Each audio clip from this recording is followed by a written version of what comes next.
ବନ୍ଧୁମାନେ ଆଜିର ଏହି କାର୍ଯ୍ୟକ୍ରମକୁ ଆପଣମାନଙ୍କୁ ସ୍ୱାଗତ। ଆଜିର ଏହି କାର୍ଯ୍ୟକ୍ରମଟି କନ୍ୟା ରାଶିର ବ୍ୟକ୍ତି ବିଶେଷମାନଙ୍କ ପାଇଁ ବହୁତ ଗୁରୁତ୍ୱପୂର୍ଣ୍ଣ ଅଟେ। ଆଜିର ଏହି ଭିଡିଓରେ ଆମେମାନେ ଜାଣିବା 2024 ମସିହାର ଅନ୍ତିମ ମାସଟି ଅର୍ଥାତ୍ ଡିସେମ୍ବର ମାସଟି କନ୍ୟା ରାଶିର ବ୍ୟକ୍ତି ବିଶେଷମାନଙ୍କ ପାଇଁ କିପରି ରହିବ। କନ୍ୟା ରାଶିର ମାସିକ ରାଶିଫଳ ଉପରେ ଆଲୋଚନା କରିବା। କନ୍ୟା ରାଶିର ବ୍ୟକ୍ତି ବିଶେଷମାନଙ୍କ ପାଇଁ ଏହି ଡିସେମ୍ବର ମାସଟି କିପରି ରହିବ, ତେବେ ସମ୍ପୂର୍ଣ୍ଣ ଭାବରେ ଆମେ ଏହି ବିଷୟରେ ଆଲୋଚନା କରିବା। କନ୍ୟା ରାଶିର ବ୍ୟକ୍ତି ବିଶେଷମାନଙ୍କର ସ୍ୱାସ୍ଥ୍ୟ, ଶିକ୍ଷା, ପ୍ରେମ ଜୀବନ, ବୈବାହିକ ଜୀବନ, ଭାଗ୍ୟ, କ୍ୟାରିୟର ଏବଂ ବ୍ୟାପାର ବାଣିଜ୍ୟ ଏହି ଡିସେମ୍ବର ମାସରେ କିପରି ରହିବ ସେ ବିଷୟରେ ବିସ୍ତାର ରୂପରେ ଆଲୋଚନା କରିବା। ନବଗ୍ରହଙ୍କର ସ୍ଥିତି ମଧ୍ୟ ଦେଖିବା।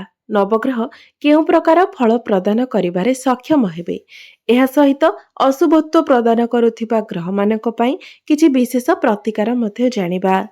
ତେବେ ସେଥିପାଇଁ ଆପଣମାନେ ଭିଡିଓଟିକୁ ସ୍କିପ୍ ନ କରି ଶେଷ ପର୍ଯ୍ୟନ୍ତ ନିଶ୍ଚୟ ଦେଖନ୍ତୁ ଏବଂ ଆପଣଙ୍କର ଯଦି କନ୍ୟା ରାଶି ହୋଇଥାଏ ତେବେ ଭିଡିଓଟିକୁ ଲାଇକ୍ କରି ଚ୍ୟାନେଲଟିକୁ ସବସ୍କ୍ରାଇବ୍ କରିଦିଅନ୍ତୁ ଏବଂ କମେଣ୍ଟ ବକ୍ସରେ ଭକ୍ତି ଏବଂ ଶ୍ରଦ୍ଧାର ସହିତ ଜୟ ଶ୍ରୀ ଜଗନ୍ନାଥ ନିଶ୍ଚୟ ଲେଖନ୍ତୁ। ତେବେ ବନ୍ଧୁମାନେ ଆସନ୍ତୁ ଆରମ୍ଭ କରିବା ଆଜିର ଏହି କାର୍ଯ୍ୟକ୍ରମକୁ, ଯାହାକି ଜନ୍ମ ରାଶି ଏବଂ ଚନ୍ଦ୍ର ରାଶି ଉପରେ ଆଧାରିତ ଅଟେ। ତେବେ ବନ୍ଧୁମାନେ ପ୍ରଥମେ ଆସନ୍ତୁ ଜାଣିନେବା ଡିସେମ୍ବର ମାସ ଆରମ୍ଭରେ କନ୍ୟା ରାଶିରେ ନବଗ୍ରହଙ୍କର ସ୍ଥିତି କିପରି ରହିବ। ତେବେ ବନ୍ଧୁମାନେ ରାଶି ଚକ୍ରର 12ଟି ରାଶି ମଧ୍ୟରୁ ଷଷ୍ଠ ରାଶି ହେଉଛି କନ୍ୟା ରାଶି ଏବଂ କନ୍ୟା ରାଶିର ରାଶି ସ୍ୱାମୀ ହେଉଛନ୍ତି ବୁଧ ଏବଂ ବୁଧ ଆପଣଙ୍କର ତୃତୀୟ ଭାବରେ ସୂର୍ଯ୍ୟଙ୍କ ସହିତ ବିରାଜମାନ ଅଛନ୍ତି। ଆପଣଙ୍କର ପ୍ରଥମ ଭାବରେ ବିରାଜମାନ ଅଛନ୍ତି କେତୁ, ପଞ୍ଚମ ଭାବରେ ବିରାଜମାନ ଅଛନ୍ତି ଶୁକ୍ର, ଷଷ୍ଠ ଭାବରେ ବିରାଜମାନ ଅଛନ୍ତି ଶନି, ସପ୍ତମ ଭାବରେ ବିରାଜମାନ ଅଛନ୍ତି ରାହୁ, ଦଶମ ଭାବରେ ବିରାଜମାନ ଅଛନ୍ତି ଦେବଗୁରୁ ବୃହସ୍ପତି ଏବଂ ଆପଣଙ୍କର ଏକାଦଶ ଭାବରେ ବିରାଜମାନ ଅଛନ୍ତି ମଙ୍ଗଳ। ତେବେ ସର୍ବପ୍ରଥମେ ଆସନ୍ତୁ ଜାଣିନେବା ଆପଣଙ୍କର ସ୍ୱାସ୍ଥ୍ୟ କିପରି ରହିବ ଏହି ଡିସେମ୍ବର 2024ରେ। ବନ୍ଧୁମାନେ କୁଣ୍ଡଳୀର ପ୍ରଥମ ଭାବଟି ହୋଇଥାଏ ଆପଣଙ୍କ ସ୍ୱାସ୍ଥ୍ୟର ଭାବ, ଆପଣଙ୍କ ଇମ୍ୟୁନିଟି ସିଷ୍ଟମର ଭାବ ଏବଂ ଆପଣଙ୍କ ପ୍ରଥମ ଭାବର ଅଧିପତି ବୁଧ ତୃତୀୟ ଭାବରେ ବିରାଜମାନ ଅଛନ୍ତି।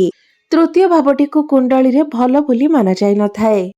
ତୃତୀୟ ଭାବଟି ହୋଇଥାଏ ସାହସ ଏବଂ ପରାକ୍ରମର ଭାବ, ଭାଗଦୌଡ଼ର ଭାବ ଏବଂ ଛୋଟ ଭ୍ରମଣର ଭାବ। ତେବେ ବନ୍ଧୁମାନେ କୁଣ୍ଡଳୀରେ ଶନିଙ୍କର ସ୍ଥିତି ଭଲ ରହିଛି, ଶୁକ୍ରଙ୍କର ସ୍ଥିତି ମଧ୍ୟ ଭଲ ରହିଛି, ମାତ୍ର ବୁଧଙ୍କର ସ୍ଥିତି ଟିକେ ଦୁର୍ବଳ ରହୁଛି।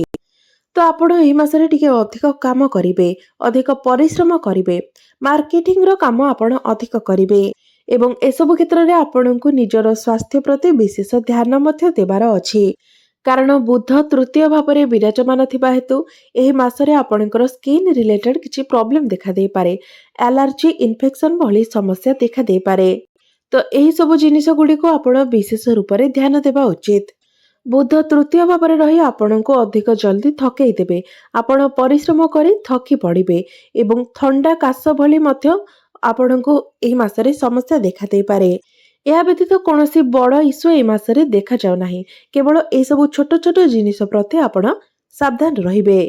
ଏବେ ଆସନ୍ତୁ ଜାଣିବା ଆପଣଙ୍କର ଶିକ୍ଷା କ୍ଷେତ୍ର କିପରି ରହିବ ଏହି ଡିସେମ୍ବର 2024ରେ। ବିଦ୍ୟାର୍ଥୀମାନଙ୍କ ପାଇଁ କିପରି ରହିବ ଏହି ଡିସେମ୍ବର ମାସଟି।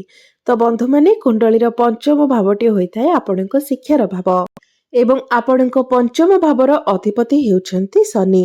ଶନି ଆପଣଙ୍କର ଷଷ୍ଠ ଭାବରେ ବିରାଜମାନ ଅଛନ୍ତି ଏବଂ ଆପଣଙ୍କର ପଞ୍ଚମ ଭାବରେ ଶୁକ୍ର ବିରାଜମାନ ଅଛନ୍ତି, ଯିଏକି ବହୁତ ଶୁଭ ଗ୍ରହ ଅଟନ୍ତି। ଏହା ବ୍ୟତୀତ ଶନିଙ୍କର ସ୍ଥିତି ମଧ୍ୟ ବହୁତ ଭଲ ରହିଛି, କାରଣ ଶନି ସ୍ୱଗୃହରେ ବିରାଜମାନ ଅଛନ୍ତି ଏବଂ ଦ୍ୱାଦଶ ଭାବକୁ ଦୃଷ୍ଟି ଦେଉଛନ୍ତି। ତ ଯେଉଁ ବିଦ୍ୟାର୍ଥୀମାନେ ବିଦେଶରେ ତାଙ୍କର ବିଦ୍ୟା ଅଧ୍ୟୟନ କରିବା ପାଇଁ ଚାହୁଁଥିଲେ, ବିଦେଶ ଯାତ୍ରା କରିବାକୁ ଚାହୁଁଥିଲେ କିମ୍ବା ବିଦେଶରେ ଆପଣ କୌଣସି ଆଡମିସନ କରିବା ପାଇଁ ଭାବୁଥିଲେ, ସେମାନଙ୍କ ପାଇଁ ଏହି ମାସଟି ପଜିଟିଭ ରହିବ।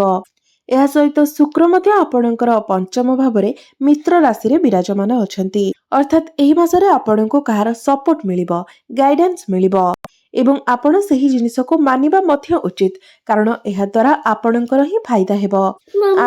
ଆପଣ ନିଜର ମନକୁ ଏକାଗ୍ର କରି ସମ୍ପୂର୍ଣ୍ଣ ରୂପରେ ପାଠ ପଢ଼ାରେ ଲଗାନ୍ତୁ, ଦେଖିବେ ନିଶ୍ଚିତ ଭାବରେ ଏହି ମାସରେ ଆପଣଙ୍କୁ ବହୁତ ଭଲ ରେଜଲ୍ଟ ମିଳିବ।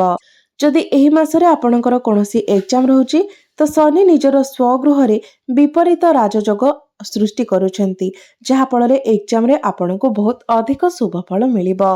ତ ଏହି ସମ୍ପୂର୍ଣ୍ଣ ମାସଟି ଆପଣଙ୍କର ପାଠପଢ଼ା ପାଇଁ ବହୁତ ଭଲ ରହୁଛି।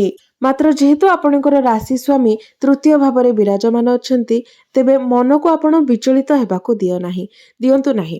ମନକୁ ସବୁବେଳେ କଣ୍ଟ୍ରୋଲ କରିବା ପାଇଁ ଚେଷ୍ଟା କରନ୍ତୁ। ମନକୁ ଏକାଗ୍ର ରଖିବା ପାଇଁ ଚେଷ୍ଟା କରନ୍ତୁ।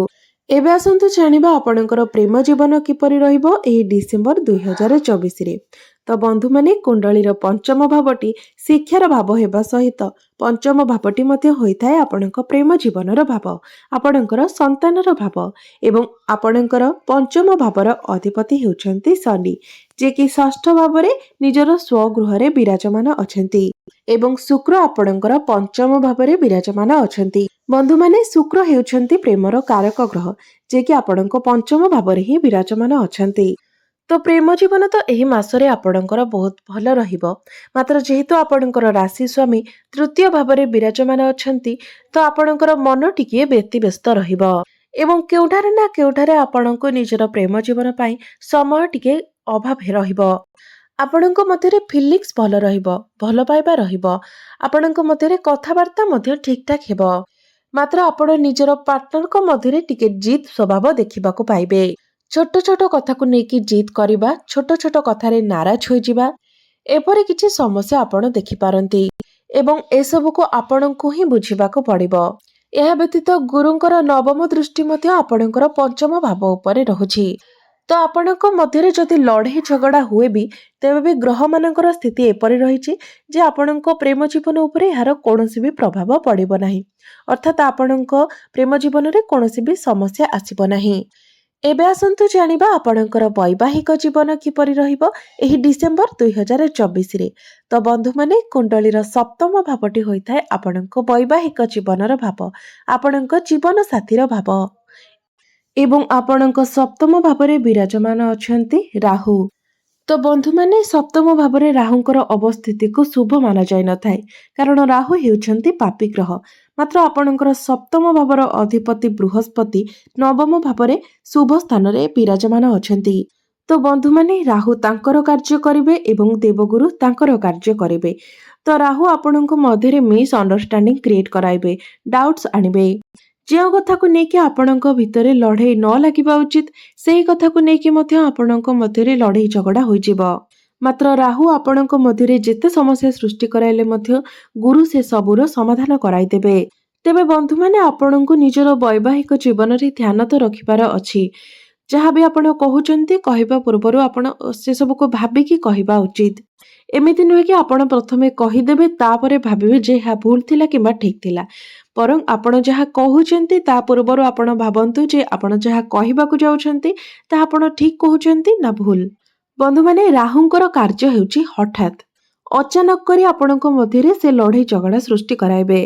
ତ ଏସବୁ କଥା ପ୍ରତି ଆପଣ ବିଶେଷ ଧ୍ୟାନ ରଖିବା ଉଚିତ।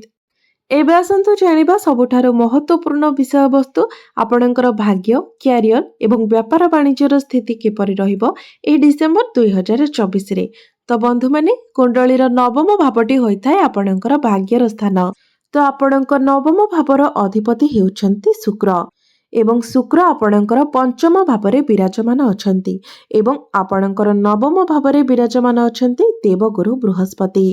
ତ ବନ୍ଧୁମାନେ, ଶୁକ୍ର 28 ତାରିଖକୁ ଆପଣଙ୍କର ଷଷ୍ଠ ଭାବକୁ ଚଳନ କରିବେ। ତ 28 ଡିସେମ୍ବର ପୂର୍ବରୁ ଭାଗ୍ୟ ଆପଣଙ୍କୁ ସମ୍ପୂର୍ଣ୍ଣ ରୂପରେ ସାଥ ଦେବ, କାରଣ ନବମ ସ୍ଥାନର ଅଧିପତି ନବମ ସ୍ଥାନରୁ ଯେଉଁ ସ୍ଥାନଟି ନବମ ସ୍ଥାନକୁ ଯାଉଛି ସେହିଠାରେ ହିଁ ଶୁକ୍ର ବିରାଜମାନ ଅଛନ୍ତି, ଯାହାକି ବହୁତ ବଡ଼ ଶୁଭ ସଂଯୋଗ ଅଟେ। ତ ଶୁକ୍ର ବହୁତ ଭଲ ସ୍ଥିତିରେ ଅଛନ୍ତି ଏବଂ ମିତ୍ର ରାଶିରେ ମଧ୍ୟ ବିରାଜମାନ ଅଛନ୍ତି ଏବଂ ଶୁକ୍ର ଆପଣଙ୍କର ଲାଭ ସ୍ଥାନ ଅର୍ଥାତ୍ ଏକାଦଶ ଭାବକୁ ଦେଖୁଛନ୍ତି। ତ ଆପଣ ଏହି ମାସରେ ଯଦି କୌଣସି ବଡ଼ କାର୍ଯ୍ୟ ଆରମ୍ଭ କରିବା ପାଇଁ ଚାହୁଁଛନ୍ତି, କୌଣସି ବଡ଼ ଇନଭେଷ୍ଟମେଣ୍ଟ କରିବା ପାଇଁ ଚାହୁଁଛନ୍ତି, କୌଣସି ବଡ଼ ଜିନିଷ କିଣାବିକା କରିବା ପାଇଁ ଚାହୁଁଛନ୍ତି କିମ୍ବା ଆପଣଙ୍କର କୌଣସି ମିଟିଂ ଡିଲ୍ ରହିଛି, ତ ଏ ସବୁ କିଛି ପାଇଁ 28 ଡିସେମ୍ବର ପୂର୍ବରୁ ଆପଣଙ୍କ ପାଇଁ ସମୟ ବହୁତ ଭଲ ରହୁଛି। ଏସବୁଥିରେ ଆପଣଙ୍କୁ ସଫଳତା ନିଶ୍ଚିତ ରୂପରେ ମିଳିବ ଏବଂ ସବୁଠାରୁ ବଡ଼ କଥା ହେଉଛି ଆପଣଙ୍କ ଭାଗ୍ୟ ସ୍ଥାନରେ ଦେବଗୁରୁ ବୃହସ୍ପତି ଅଛନ୍ତି, ଯିଏକି ଭାଗ୍ୟର କାରକ ଗ୍ରହ ଅଟନ୍ତି। ଭାଗ୍ୟର କାରକ ଗ୍ରହ ଗୁରୁ ଆପଣଙ୍କ ଭାଗ୍ୟ ସ୍ଥାନରେ ହିଁ ବିରାଜମାନ ଅଛନ୍ତି। ତ ଏହି ମାସଟି ଆପଣଙ୍କର ଶୁଭ ମାଙ୍ଗଳିକ କାର୍ଯ୍ୟ ପାଇଁ, ଆପଣଙ୍କର ନୂତନ କାର୍ଯ୍ୟ ପାଇଁ ବହୁତ ଭଲ ସମୟ ରହୁଛି। ଏବେ ଆସନ୍ତୁ ଜାଣିବା ଆପଣଙ୍କର କ୍ୟାରିୟର କିପରି ରହିବ ଏହି ଡିସେମ୍ବର 2024ରେ। ବନ୍ଧୁମାନେ, କୁଣ୍ଡଳୀର ଦଶମ ଭାବଟି ହୋଇଥାଏ ଆପଣଙ୍କ କ୍ୟାରିୟର ଭାବ, କାର୍ଯ୍ୟକ୍ଷେତ୍ରର ଭାବ ଏବଂ ଚାକିରିର ଭାବ। ଏବଂ ଆପଣଙ୍କ ଦଶମ ଭାବର ଅଧିପତି ହେଉଛନ୍ତି ବୁଧ, ଯିଏକି ଆପଣଙ୍କର ତୃତୀୟ ଭାବରେ ବିରାଜମାନ ଅଛନ୍ତି। ଏବଂ ଏହି ମାସରେ ବୁଧଙ୍କର କୌଣସି ରାଶି ପରିବର୍ତ୍ତନ ମଧ୍ୟ ନାହିଁ। ତ ଏହି ମାସରେ ଆପଣଙ୍କୁ କାମ କାର୍ଯ୍ୟ ବହୁତ ଅଧିକ କରିବାକୁ ପଡ଼ିବ। କହିବାକୁ ଗଲେ ଆପଣଙ୍କ ଉପରେ କାର୍ଯ୍ୟଭାର ଅଧିକ ରହିବ। ତେବେ ଆପଣ ଶାନ୍ତ ରହିବାକୁ ଚେଷ୍ଟା କରନ୍ତୁ ଏବଂ ଓଭର ଥିଙ୍କିଂ କରନ୍ତୁ ନାହିଁ। ଯେଉଁ ବି କାର୍ଯ୍ୟ ଆସିବ ତାକୁ ଆପଣ ଶାନ୍ତ ହୋଇ କରିନିଅନ୍ତୁ। କାରଣ ବୁଧ ଯେହେତୁ ଆପଣଙ୍କ ତୃତୀୟ ଭାବରେ ଅଛନ୍ତି, ତ ଏହି ମାସରେ ଆପଣଙ୍କୁ ଟିକେ ମାର୍କେଟର କାର୍ଯ୍ୟ ମଧ୍ୟ କରିବାକୁ ପଡ଼ିବ। ଆପଣଙ୍କୁ ଟିକେ ବାହାରକୁ ଯିବାକୁ ମଧ୍ୟ ପଡ଼ିପାରେ, କିମ୍ବା କୌଣସି ମିଟିଂରେ ମଧ୍ୟ ଯିବାକୁ ପଡ଼ିପାରେ, କିମ୍ବା କାମ କାର୍ଯ୍ୟକୁ ନେଇକି ଆପଣଙ୍କ ମନରେ ବେଳେ ବେଳେ କିଛି ଶଙ୍କା ଆସିପାରେ। କାମରେ ଆପଣଙ୍କର ମନ ନ ଲାଗିପାରେ। ସେଥିପାଇଁ ଆପଣ କାମ କାର୍ଯ୍ୟକୁ ନ ଡରିକି ନିଜକୁ, ଆପଣଙ୍କ ପାଇଁ ଯେତିକି ବି କାମ ଆସୁଛି ତାକୁ ଆପଣ କରିବାକୁ ଚେଷ୍ଟା କରନ୍ତୁ। କାରଣ ଏହି କାମ ଯଦି ଆପଣ ଏବେ କରୁଛନ୍ତି, ତା ରେଜଲ୍ଟ ଯଦି ଆପଣଙ୍କୁ ଏବେ ନ ମିଳୁଛି, କିନ୍ତୁ ଭବିଷ୍ୟତରେ ଆପଣଙ୍କୁ ନିଶ୍ଚିତ ରୂପରେ ତାହା ରେଜଲ୍ଟ ବହୁତ ଭଲ ମିଳିବ, ଯାହା ଆପଣଙ୍କୁ ଆଗକୁ ବଢ଼ିବାରେ ସାହାଯ୍ୟ କରିବ। ତେବେ କାମ କାର୍ଯ୍ୟ ଆପଣଙ୍କର ଏହି ମାସରେ ଭଲ ରହିବ। କାମ ଗୁଡ଼ିକୁ ଆପଣ କରିନେବେ, ମାତ୍ର ଆଳସ୍ୟକୁ ଆପଣ ପରିତ୍ୟାଗ କରିବା ଉଚିତ। ବନ୍ଧୁମାନେ, ଆପଣଙ୍କ ପ୍ରଥମ ଭାବରେ କେତୁ ବିରାଜମାନ ଅଛନ୍ତି, ତ ଆପଣ ନିଜକୁ ନେଇକି ନିଜେ ଅସନ୍ତୁଷ୍ଟ ରହିବେ। ତେବେ ଏସବୁ ଭାବନାକୁ ଆପଣ ଦୂରେଇ ରଖିବା ଉଚିତ। ନିଜର କାମରେ ଫୋକସ କରି ଆପଣ କାମକୁ ଭଲ ଭାବରେ କରିବା ଉଚିତ। ତେବେ ବନ୍ଧୁମାନେ, ଚାକିରି କଥା ଯଦି କହିବାକୁ ଯିବା, ତେବେ ସୂର୍ଯ୍ୟ ଯେତେବେଳେ 15 ଡିସେମ୍ବରକୁ ରାଶି ଚଳନ କରିବେ, ସେତେବେଳେ ଆପଣଙ୍କର ଚାକିରି ଲାଗିବାର ବହୁତ ଅଧିକ ସମ୍ଭାବନା ରହୁଛି। ଏବେ ଆସନ୍ତୁ ଜାଣିବା ଆପଣଙ୍କର ବ୍ୟାପାର ବାଣିଜ୍ୟର ସ୍ଥିତି କିପରି ରହିବ ଏହି ଡିସେମ୍ବର 2024ରେ। ତ ବନ୍ଧୁମାନେ, ବିଜନେସ୍ ଏହି ମାସରେ ଆପଣଙ୍କ ଆଭରେଜ ରହିବ। ବିଜନେସରେ ଆପଣଙ୍କୁ ଟିକେ ଅଧିକ କାମ କରିବାକୁ ପଡ଼ିବ। ନିଜର ମାଇଣ୍ଡ ଆପଣଙ୍କୁ ଏହି ମାସରେ ଅଧିକ ଖର୍ଚ୍ଚ କରିବାକୁ ପଡ଼ିବ। ତ ଏହି ମାସରେ ଆପଣଙ୍କର ବିଜନେସ୍ 60% ଭଲ ରହିବ। ଏବେ ଆସନ୍ତୁ ଜାଣିବା କିଛି ପ୍ରତିକାର ବିଷୟରେ, ଯେଉଁ ପ୍ରତିକାର ଗୁଡ଼ିକ କରିବା ଦ୍ୱାରା ଏହି ମାସରେ ଆସୁଥିବା ସମସ୍ୟା ଗୁଡ଼ିକ ଦୂର ହୋଇପାରିବ। ତ ଏହି ମାସରେ ଆପଣ ପ୍ରତ୍ୟେକ ଦିନ ବୁଧଙ୍କର ବୀଜ ମନ୍ତ୍ର 108 ଥର ଜପ କରନ୍ତୁ। ଏହା ସହିତ ଶୁକ୍ରଙ୍କର ବୀଜ ମନ୍ତ୍ର ମଧ୍ୟ ଆପଣ 108 ଥର ଜପ କରନ୍ତୁ। ଏବଂ ପ୍ରତ୍ୟେକ ଦିନ ଆପଣ ହନୁମାନ ଚାଳିଶାର ପାଠ କରନ୍ତୁ। ଆପଣଙ୍କୁ ଅଧିକ ଶୁଭତ୍ୱ ପ୍ରାପ୍ତି ହେବ। ତେବେ ବନ୍ଧୁମାନେ, ଆପଣଙ୍କର ଜୀବନ ମଙ୍ଗଳମୟ ହେଉ, ଏହା ହିଁ ଈଶ୍ୱରଙ୍କ ନିକଟରେ ମୋର ପ୍ରାର୍ଥନା। ଧନ୍ୟବାଦ।